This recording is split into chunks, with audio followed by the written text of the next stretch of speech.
believe this. Jasmine, neighbors moving out. Guess they finally got tired of all these quakes. A little shaking, they running. What's up, man? Hey, Steve. What you been doing out there? Shooting the aliens. Oh, you shooting aliens, right? Oh, you think you tough. All right, what you got? Turn around. Turn around, you gun. What you got? Get you something to eat. Come on.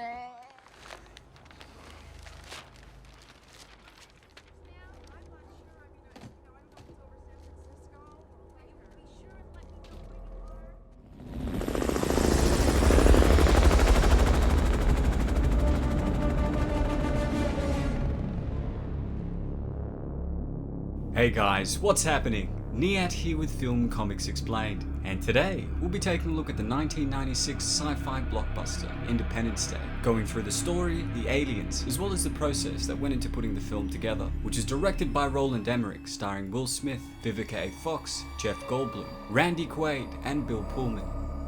The film revolves around groups of disparate people responding to a synchronized worldwide attack by an advanced extraterrestrial race of unknown origins, forcing humanity to unite under one banner to avoid annihilation. The idea for Independence Day initially came to Emmerich during post-production of his film Stargate in the early months of 1994. Roland had at the time been challenging his own beliefs about the existence of alien life and was asked by a reporter why he made a film about aliens if he didn't believe in them. Emmerich responded by saying that he was fascinated by the idea of an alien arrival, as in an instant everyone's preconceived notions of what was out there would be shattered.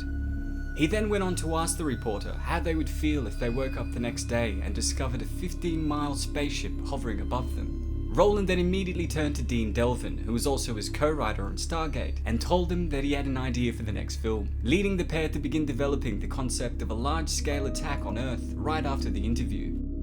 The first draft was completed while they were promoting the release of Stargate, and after a period of 2 months, the bulk of the story had been written. Both writers were annoyed by other alien films that featured advanced extraterrestrials sneakily trying to take over the world, agreeing that if the aliens had travelled great distances to take our resources, they would probably make a grand entrance.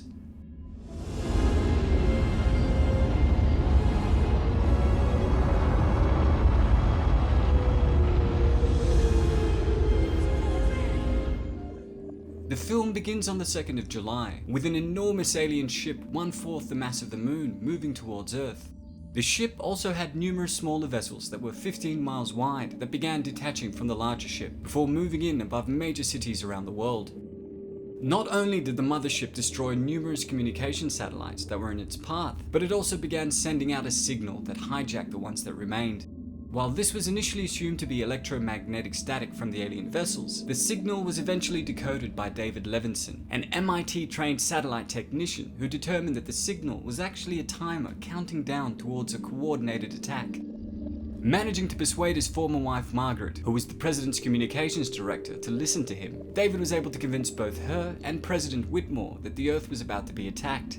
Although Whitmore ordered large-scale evacuations of the cities that had alien ships above them, this request came too late, with the timer reaching 0, leading all the alien vessels to activate a devastating energy-based weapon that destroyed everything in its path. It looks like there's some kind of activity here. This may be some type of response, Echo 1. We see it too. Can't identify it.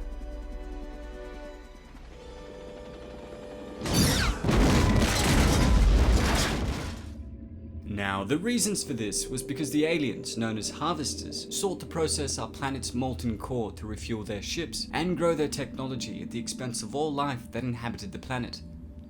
The harvesters were essentially a highly intelligent and technologically advanced hive mind race that were a threat to the universe as a whole.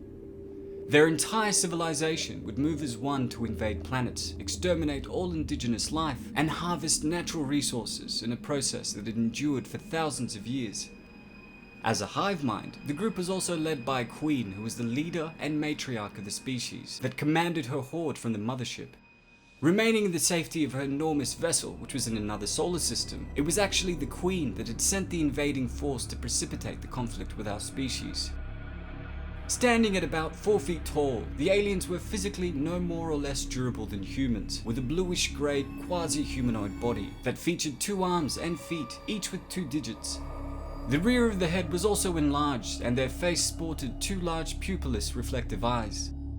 Lacking vocal cords, the species communicated by using a sophisticated form of telepathy, which could also be used to exert pain over other beings.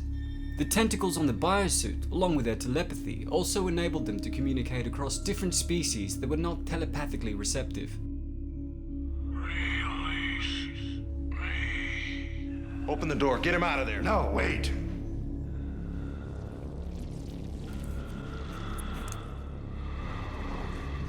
What is it you want us to do?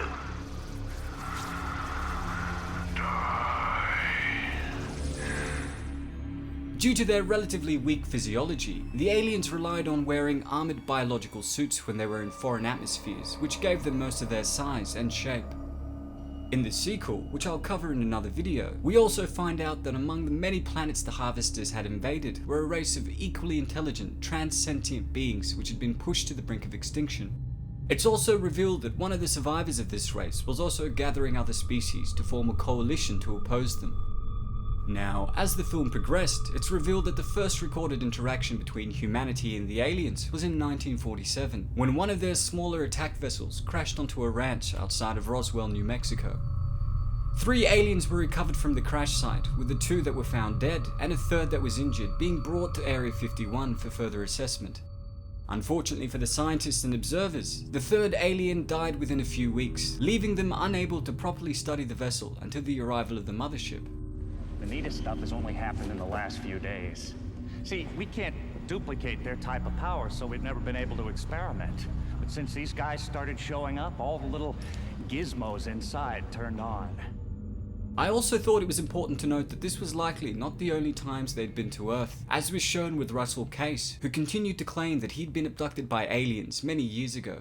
These claims are however ignored by the general public and his own family, as Russell had taken to drinking, which I believe was a coping mechanism for what he'd endured. In the film, we get this great scene where he's being made fun of in a bar about his wacky claims, just as one of the alien ships begins to make its way over the town. And while everybody looked on at the ship in disbelief, you can see that Russell's eyes showed recognition and fear. Although the aliens were relatively frail, their advanced technology and shields prevented any of our attacks from effectively penetrating their defenses, leading to the slaughter of almost all fighter pilots that were engaged in the first offensive. After losing his entire squad, the skilled Captain Hiller was able to bring one of the attack ships down and drag the stinky-ass alien that occupied it to Area 51, allowing the President to directly communicate with the hive mind for the first time. It's here that the aliens revealed a coexistence between the 2 civilizations was not possible, as the aliens essentially wanted us to die, leaving Whitmore no choice but to fire a nuclear warhead at one of the alien ships, which still had no effect. Luckily for humanity, David was able to find a way to deactivate the protective force field surrounding the alien ships, and theorized a last-minute plan to upload a virus that would corrupt the mothership's ability to send a clear signal to the other vessels. This enabled all ground forces around the world to work together against their common enemy and bring down the aliens on the 4th of July, hours before the inevitable destruction of the planet. Although Captain Hiller and David were responsible for piloting the alien ship to the mothership and uploading the virus, it should be noted that Russell, who I think is the overlooked hero of the film, ultimately got revenge on the aliens, piloting his jet directly into one of the ship's power weapons, destroying the vessel and saving thousands of lives in the process. Come on! Hello, boys! I'm back!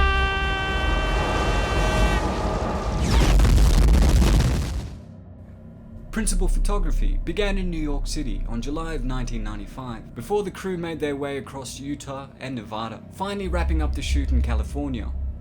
A then record of 3,000 plus special effects shots were used in the film, which often favored practical effects over CGI by using in-camera effects to save money.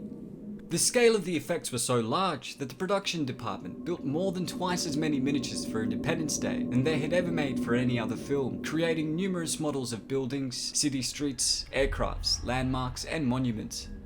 It's got a very interesting cast. We kind of tried in the whole movie for every part, to find the perfect actor for it and try to make the whole cast very balanced. Cut. Any given scene, there, might be collectively 150 years of film experience. The beginning is important that you all three kind of for a moment. Concentrate on there. The explosions seen in the film were ignited on the models which had been tilted upward, causing the flames to rise towards the high-speed cameras which engulfed the miniatures in a fiery wall of destruction that was used to showcase the destructive power of the harvesters. The aliens in the film were created by famed production designer Patrick Tatopoulos, whose body of work has been extensively covered on this channel. Tasked by Emmerich with creating aliens that were both familiar and completely original, Patrick originally came up with a few different sketches before proposing the concept of small aliens that used advanced biosuits to survive, which led to the final design. While the film was still in post-production, Fox began a massive marketing campaign to help promote Independence Day, including a ridiculously expensive commercial that was aired during Super Bowl, which subsequently began the trend of film trailers being aired during the football event in coming years. The weekend before the film's release, Fox also aired a half-hour special on the film, a third of which was fake news reports on the events that happened in the film, which was just genius. The film was also released 2 days ahead of July 4 to ensure that more people would see it by the time 4th of July celebrations were in order. It's no surprise then that Independence Day was the highest grossing film of 1996, earning over $100 million in the United States during its first week and over $50 million during its opening weekend, smashing both records which had been held by Jurassic Park.